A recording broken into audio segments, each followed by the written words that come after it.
नमस्कार। आज का मुद्दा में आप सभी का स्वागत है। मैं हूं दीपक मेड़तवाल। प्रोग्राम में मेरे साथ रहेंगे एचबीसी न्यूज के न्यूज हेड प्रताप राव। एक बार फिर से बोफोर्स का जिन्न चिराग से बाहर आ गया है। राजनीति में फिर से गर्माहट बढ़ गई है और कांग्रेसी खेमे में हलचल हो रही है। ये वही जिन्न है जो 411 सांसदों वाली राजीव गांधी सरकार के गले की फांस बन गया था।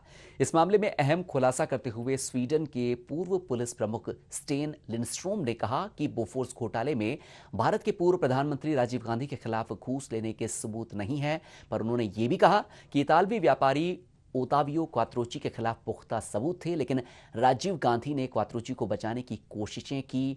और लिंडस्ट्रोम के मुताबिक मामले की जांच कर रहे अधिकारियों ने फिल्म अभिनेता अमिताभ बच्चन का नाम इस मामले में जबरदस्ती जोड़ा था।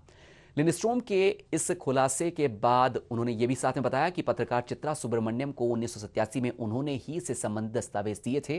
तब पहली बार चित्रा सुब्रमण्यम ने ही ये पर्दाफाश किया कि बोफोर्स तोप की खरीदारी में कुछ लोगों को रिश्वत दी गई है, लेकिन उस समय ये सब जानना चाहते थे कि इस खबर का सूत्र कौन है, लेकिन उस पर खुलासा नहीं हुआ। लेकिन अब 25 साल बाद लिंडस्ट्रोम ने इस बात को जग जाहिर किया है कि वे ही इस खबर के सूत्र थे। लिंडस्ट्रोम के मुताबिक इस बात के कोई सबूत नहीं है कि तत्कालीन प्रधानमंत्री राजीव गांधी ने बोफोर्स घोटाले में रिश्वत ली थी, लेकिन वो ये बात कहते हैं कि क्वात्रोची को उन्होंने एक तरीके से बचाया था।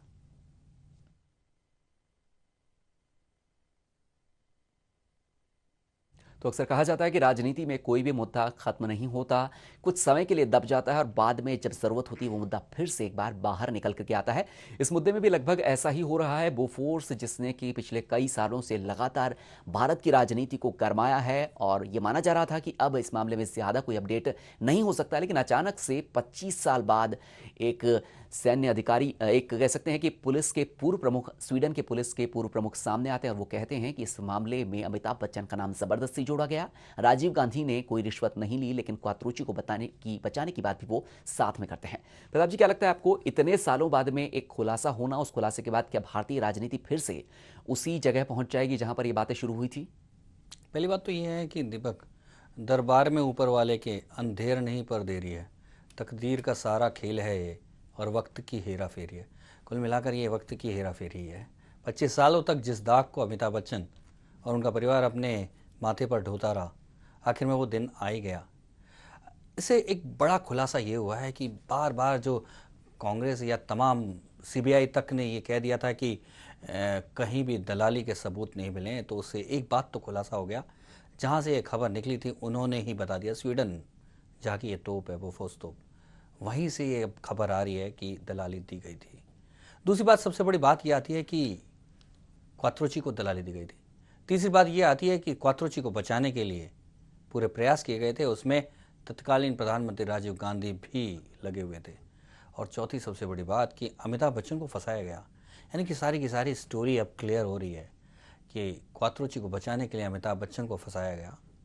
और एक बात तो इस साफ तौर पे जाहिर हो गई कि भारतीय कानून व्यवस्था और सीबीआई कितनी लचर है, किस तरह से राजनीतिक हस्तक्षेप में काम करती है, किस तरह से राजनीतिक दबावों में काम करती है कि एक देश के द्रोही को, क्वात्रोची को, साफ तौर पे बच के निकल जाने देती है। क्वात्रोची के खिलाफ सारा मामला बंद कर दिया जाता है। हाल की घटना है, अभी साल, 1.5 साल, 2 साल पहले ही सीबीआई ने अपनी ओर से एक रिक्वेस्ट जारी करके क्वात्रोची को मुक्त कर दिया। क्वात्रोची का प्रत्यर्पण तक नहीं करा सकी जब तक सीबीआई इस मुकदमे को लड़ती रही, तब तक। साफ तौर पे जाहिर है कि कहीं ना कहीं हाई हैंडेड पॉलिटिकल इन्फ्लुएंस का ये मामला था और सारी की सारी दिशा बदली गई थी। और इतना हाई हैंडेड क्यों किया गया, क्वात्रोची को बचाने के पीछे क्या कारण थे, क्वात्रोची के क्या संबंध थे, क्वात्रोची किन से लिंक्ड था, ये सारे के सारे ऐसे सवाल अब तैरने लगेंगे कि आखिर में क्वात्रोची अमिताभ बच्चन से कैसे इंपॉर्टेंट हो जाता है और क्वात्रोची बच जाता है और अमिताभ बच्चन को फंसा दिया जाता है। ये सारे सवाल वापस उठेंगे, निश्चित तौर पे अब वापस राजनीति को प्रभावित करेंगे दीपक। तो जब ये खुलासा होता है उसके बाद अमिताभ बच्चन के परिवार की तरफ से भी प्रतिक्रिया आती है। जया बच्चन कहती है कि अब काफ़ी वक्त हो चुका है, अगर ये खुलासा पहले हो जाता तो काफ़ी अच्छा रहता। वहीं अमिताभ बच्चन भी काफ़ी भावुक होकर के कहते हैं कि उनके माता पिता के जीवित रहते अगर ये खुलासा होता तो शायद उनके लिए बहुत अच्छा था।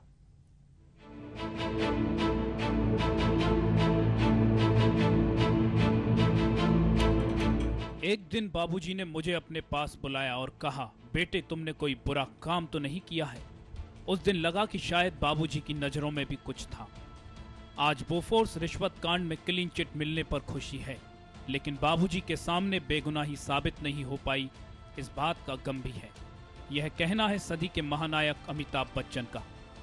उन्होंने आगे कहा कि 25 सालों से हमारा परिवार जिस मानसिक पीड़ा से गुजरा है उसे कोई नहीं समझ सकता।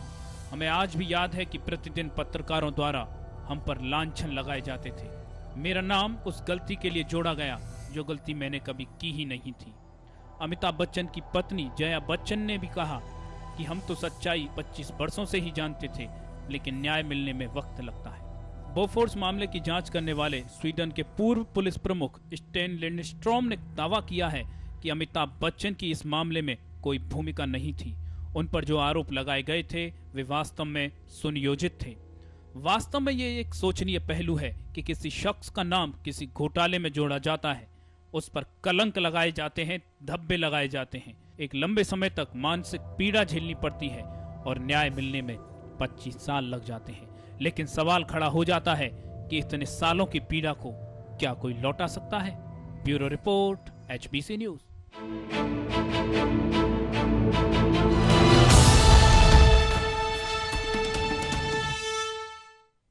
जया बच्चन का कहना है कि 25 साल बाद में न्याय मिला है। प्रताप जी, क्या लगता है आपको कि वाकई में इस मामले में इस खुलासे के बाद न्याय हो गया?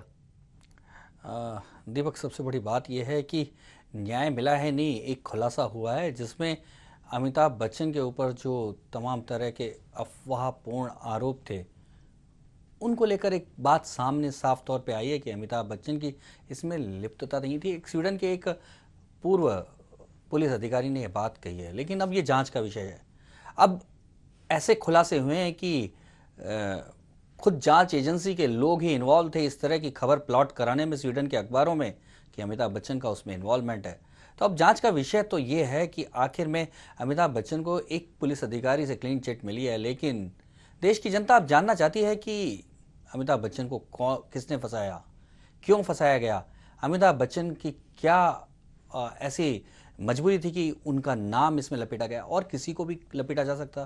दीपक, उस दौरान की बात की जानी चाहिए कि जब तत्कालीन प्रधानमंत्री इंदिरा गांधी की हत्या हो गई थी, राजीव गांधी को राजनीति में उतारा गया था। ऐसे समय में अमिताभ बच्चन अपने फिल्म इंडस्ट्री को छोड़कर राजीव गांधी को सहयोग देने के लिए उनके आह्वान पर राजनीति के मैदान में उतरे थे। इलाहाबाद से उन्होंने चुनाव लड़ा था, जहाँ से कभी जवाहरलाल नेहरू चुनाव लड़ते थे, और वहाँ से वो संसद में पहुँचे थे। लेकिन ऐसी क्या बात हुई कि बोफोर्स तोप की खरीद होती है, उसमें दलाली होती है और अमिताभ बच्चन का नाम अचानक आसमान में तैरने लगता है, अखबारों की सुर्खियों में छा जाता है। धीरे धीरे पता लगता है कि इसमें दलाली का मुख्य सूत्रधार इटालियन क्वात्रोची था, जिसके कहीं ना कहीं सोनिया गांधी के परिवार से संबंध थे। आखिर में ऐसी क्या मजबूरी है? अब तमाम स्टोरी अब ये सामने साफ जाहिर करती हैं कि क्या कहीं सोनिया गांधी के पारिवारिक मित्र क्वात्रोची को बचाने के लिए कहीं राजीव गांधी के पारिवारिक मित्र अमिताभ बच्चन को तो नहीं फंसा दिया गया?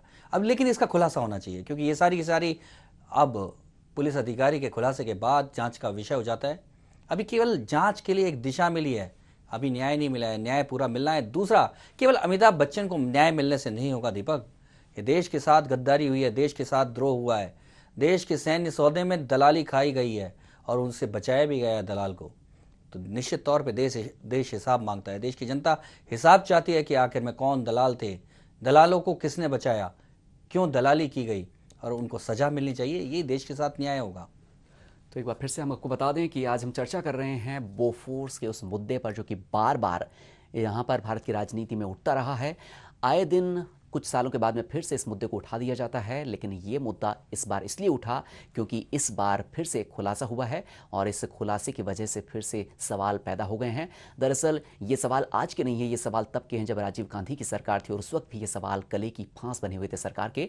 और इस मामले में अहम खुलासा किया है स्वीडन के पूर्व पुलिस प्रमुख स्टेन लिंडस्ट्रॉम ने। उन्होंने कहा कि बोफोर्स घोटाले में भारत के पूर्व प्रधानमंत्री राजीव गांधी के खिलाफ घूस लेने के कोई सबूत नहीं है, पर साथ ही उन्होंने ये भी कहा कि इतालवी व्यापारी ओतावियो क्वात्रोची के खिलाफ पुख्ता सबूत थे, लेकिन राजीव गांधी ने उन्हें बचाने के लिए ही ये कोशिशें की, इस वजह से उनका नाम नजरअंदाज किया गया। लिंडस्ट्रोम के मुताबिक मामले की जांच कर रहे अधिकारियों ने फिल्म अभिनेता अमिताभ बच्चन का नाम इस मामले में जबरदस्ती जोड़ा था। लिंडस्ट्रोम ने पहली बार इस बात का खुलासा किया है कि पत्रकार चित्रा सुब्रमण्यम को 1987 में उन्होंने ही सबसे पहले इस बारे में जानकारी दी थी। उस वक्त चित्रा सुब्रमण्यम ने पर्दाफाश किया था कि बोफोर्स तोप की खरीदारी में दलाली दी गई है, लेकिन उस वक्त इस नाम का खुलासा नहीं हुआ था कि ये खबर कहां से निकली है। लेकिन अब 25 साल बाद लिंडस्ट्रोम ने खुद इस बात को सामने लाया है कि वो ही इस खबर के सूत्र थे। उनके मुताबिक इस बात के कोई सबूत नहीं है कि राजीव गांधी ने बोफोर्स घोटाले में रिश्वत ली थी, लेकिन फिर भी क्वात्रोची को बचाने में कहीं ना कहीं रोल था। और साथ ही उन्होंने ये भी कहा कि अमिताभ बच्चन को भी इसमें जबरदस्ती फंसाया गया है।